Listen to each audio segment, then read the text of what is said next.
Hello friends, இது என்னோடய YouTube channel. இந்த சேனலில் நான் என்னோடய டே இன் மை லைஃப் வீடியோஸ் எல்லாம் அப்லோட் பண்ணுவேன். இந்த சேனல் உங்களுக்கு பிடிச்சிருந்தா என்னோடய வீடியோஸுக்கு சப்போர்ட் பண்ணுங்கள். வாங்க வீடியோக்குள்ளே போகலாம். மார்னிங் உள்ள வேலை முடிஞ்சு குழந்தைங்கள்லாம் ஸ்கூலுக்கு போயிட்டாங்க. இப்போ மத்தியானத்துக்குள்ளே வேலை ஸ்டார்ட் பண்ணியிருக்கேன். நான் இன்றைக்கி என்ன பண்ண போகிறேன்னா, முருங்கைக்காய் வச்சு ஒரு கூட்டு மாதிரி தான் பண்ண போகிறேன். நேற்று அம்மா வீட்டில் போயிருந்தேன். அம்மா கொஞ்சம் முருங்கைக்காய் தந்துருந்தாங்க. அதை வச்சு தான் இன்றைக்கி பண்ண போகிறேன். ஃபஸ்ட்டு நான் ஒரு மண் சட்டியில் கொஞ்சம் முருங்கைக்காயெல்லாம் வெட்டு போடுறேன். நான் இந்த மாதிரி தான் பண்ணுவேன். இது ரொம்பவே சூப்பராக இருக்கும். இதுக்கு குழம்பு தனியாக தேவையில்லை. இதில் உள்ள கிரேவியவே நம்ம சாதத்தை கூட போட்டு பிசைஞ்சு சாப்பிட்லாம். ரொம்பவே நல்லா இருக்கும். இப்போ எல்லா முருங்கைக்காயும் நான் வெட்டு போட்டுட்டேன். இதுக்கப்புறம் ஒரு மிக்ஸி ஜாரை எடுத்து அதில் ஒரு கைப்பிடி அளவு தேங்காய், அப்புறம் ஒரு 3 பல் பூண்டு, கொஞ்சம் ஜீரகம், மஞ்சத்தூள், அப்புறம் மிளகாத்தூள் இவ்வளோத்தையும் போட்டு மிக்ஸியில் பல்ஸ் மோடில் ஆட்டி எடுக்கணும். இதோட மசால் வந்து நம்ம குழம்புக்கு அரைக்கிற மாதிரி ரொம்ப சாஃப்டாக இருக்கக்கூடாது. அது ஒரு 3 பல்ஸ் போட்டு எடுக்கிற மாதிரி கொஞ்சம் துருதுராக இருந்தால் போதும். இதுதான் கரெக்டான பக்குவம். இதோட மசால் இப்படி தான் இருக்கணும். அப்புறம் முருங்கைக்காய் வெட்டு வச்சுருக்கிறதுல இந்த மசாலா எல்லாத்தையும் கொட்டணும். அதுக்கப்புறம் ஒரு சின்ன லெமன் சைஸ் அளவு புளி எடுங்க.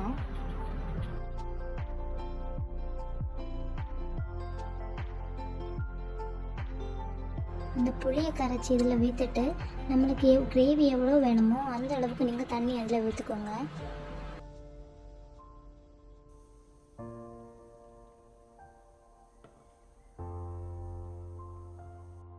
இப்போ இது கூட நான் ஒரு 3 பச்சை மிளகா, கொஞ்சம் கருவேப்பிலை எடுத்திருக்கேன். இந்த பச்சை மிளகாவை நீள ஷேப்பில் கட் பண்ணி அதுக்கு கூட போட்டுருங்க. அதுக்கப்புறம் இந்த கருவேப்பிலையும் அதுக்கு கூட நம்ம சேர்த்துக்கலாம்.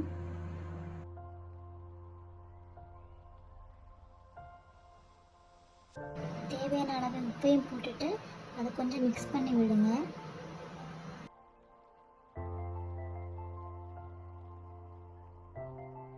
அவ்வளோதான். இதை நேராக ஸ்டவ்வில் வச்சு ஒரு மூடி போட்டு 5 மினிட்ஸ் ஹை ஃப்ளேம்லேயும் 5 மினிட்ஸ் லோ ஃப்ளேம்லேயும் வச்சுடுங்க. இதோட தண்ணியெல்லாம் கொஞ்சம் வற்றின அப்புறம் ஒரு பேனில் கொஞ்சம் எண்ணெய், கடுகு, கருவேப்பிலை, அப்புறம் கொஞ்சம் வத்தல் மிளகு போட்டு தாளித்து அதில் ஊற்றிடுங்க. அவ்வளோதான். இது ரொம்பவே டேஸ்ட்டாக இருக்கும். சாப்பாடு கூடலாம் பிசைஞ்சு சாப்பிடும்போது ரொம்பவே நல்லாயிருக்கும்.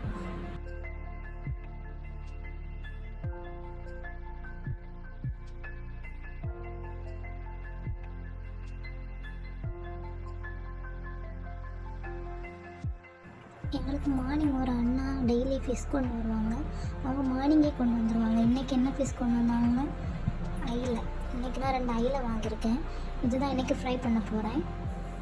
நாங்கள் ஃபிஷ் ஃப்ரை பண்ணுறதுக்கு அவ்வளோ மசாலாலாம் எடுக்க மாட்டோம்.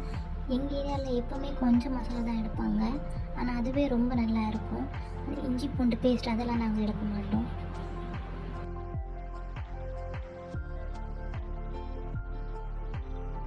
ஃபிஷ் ஃப்ரை பண்ணுறதுக்கு நாங்கள் என்ன மசாலாலாம் எடுப்போம்னா, காரத்துக்கு ஏற்றவாறு கொஞ்சம் மிளகாத்தூள், கொஞ்சம் மிளகுத்தூள், அப்புறம் கொஞ்சம் ஜீரகத்தூள், கொஞ்சம் உப்பு, கொஞ்சம் தண்ணி ஊற்றி அதை மிக்ஸ் பண்ணி நாங்கள் மீனில் போட்டு பொரிப்போம். இதுவே ரொம்ப சூப்பராக இருக்கும். இது மாதிரி ட்ரை பண்ணி பாருங்கள்.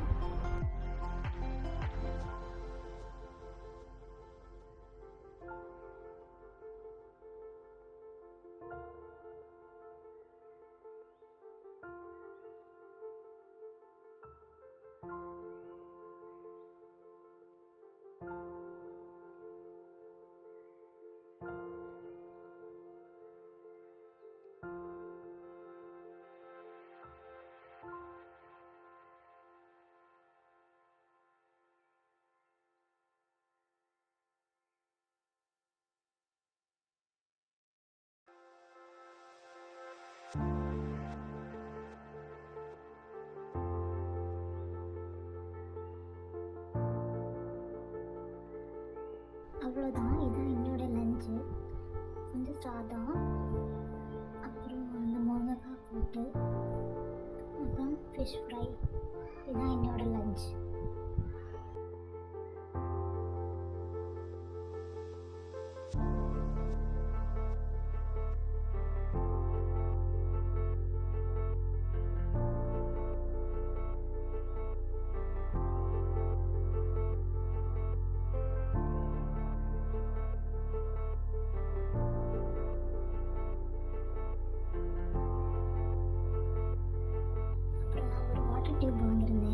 எங்களுக்கு செடிக்கெல்லாம் தண்ணி ஊற்றுறதுக்கு பைப்பு நீட்டில் இருக்கிறதுனால தண்ணி ஊற்றுறதுக்கு ரொம்ப கஷ்டமாக இருக்குது. அதனால மீஷோவில் தான் ஒரு டியூப் ஆர்டர் பண்ணி வாங்கியிருந்தேன்.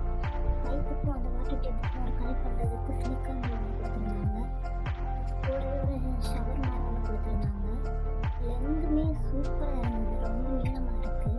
எனக்கு ரொம்பவே பிடிச்சிருந்தது. நான் குவாலிட்டியும் நல்லா இருக்குன்னு எதிர்பார்க்கவே இல்லை. இந்த ஷவர் நம்ம ஒரு 7 மாடலாக மாற்றி மாற்றி யூஸ் பண்ணிக்கலாம். நாங்கள் எப்படி யூஸ் பண்ணலாம்னு பார்த்துக்காங்க.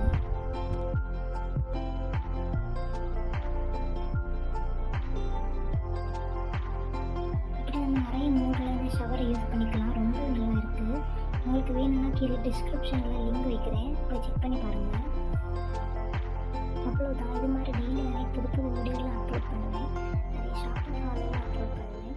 என்னோடய வீடியோ உங்களுக்கு பிடிச்சிருந்தா என்னோட சேனலுக்கு ஒரு சப்ஸ்கிரைப் பண்ணுங்கள். தேங்க்யூ.